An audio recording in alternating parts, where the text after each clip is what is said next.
Salutare oameni, bună, să facem al doilea vlog. Acum mergem la Mega.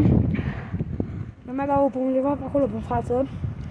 Și astăzi mergem la Mega, filmăm un Mega și ne revedem direct la Mega. Deci acum am ajuns la Mega, să vedem Mega-ul acolo și revenim din Mega. Aici eram în Mega, dar nu puteam să vorbesc pentru că ne tădea bodyguard-ul afară dacă vorbeam, da, mă rog. Deci, efectiv, am zis nu puteam să vorbesc pentru că era bodyguard-ul fix pe acolo, se uita. Dar mai bine am făcut asta și tot am vorbit, bă, frate, bă. Și o să mai venim videoclipuri de-astea șmechere. Revenim.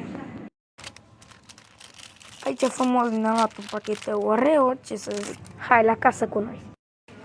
Aici normal, ca la casă, normal. Logic.